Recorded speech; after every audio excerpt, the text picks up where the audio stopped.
തിരഞ്ഞെടുപ്പ് ഗോതയിൽ ശക്തമായ സാന്നിധ്യവുമായി മാനന്തവാടി പ്രസ് ക്ലബ്ബും. ആസന്നമായ തദ്ദേശ സ്വയംഭരണ തിരഞ്ഞെടുപ്പിൽ വാർത്തകൾ കൊണ്ട് മാത്രമല്ലാതെ മാനന്തവാടി പ്രസ് ക്ലബ്ബിന്റെ ശക്തമായ സാന്നിധ്യം.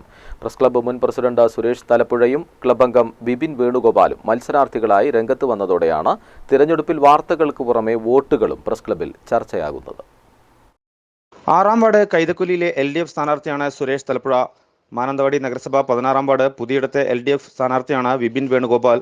ഇരുവർക്കും ഇത് കന്യാംഗമല്ലെന്നുള്ളതാണ് പ്രത്യേകത. CPI സ്ഥാനാർത്ഥിയായി മത്സരിക്കുന്ന സുരേഷ് തലപ്പുഴ കഴിഞ്ഞ തെരഞ്ഞെടുപ്പിൽ സ്വതന്ത്ര സ്ഥാനാർത്ഥിയായി മത്സരിച്ചയാളാണ്. തീർച്ചയായും കഴിഞ്ഞ തവിഞ്ഞാൽ പഞ്ചായത്തിൻ്റെ LDF ഭരണത്തിന് നേട്ടവും ഒപ്പം ഈ സംസ്ഥാന സർക്കാരിൻ്റെ LDF ഭരണത്തിൻ്റെ നേട്ടവും തന്നെ പറഞ്ഞുകൊണ്ടാണ് ഞാൻ വോട്ടർമാരെ സമീപിക്കുന്നത്.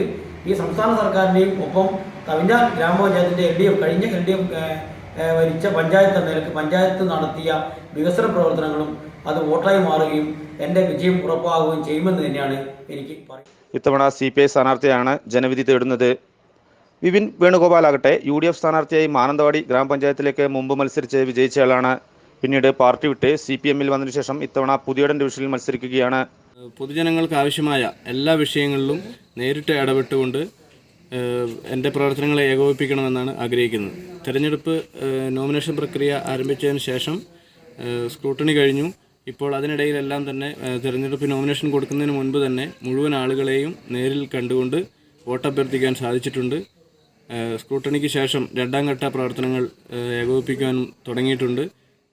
ജനകീയ വിഷയങ്ങൾ വർഷങ്ങളായി കൈകാര്യം ചെയ്തു വരുന്നത് തെരഞ്ഞെടുപ്പ് രംഗത്ത് തങ്ങൾക്ക് ഗുണകരമാവുമെന്നാണ് ഇരുവരുടെയും പ്രതീക്ഷ. ഷമീർ, വയനാട് വിഷൻ, മാനന്തവാടി.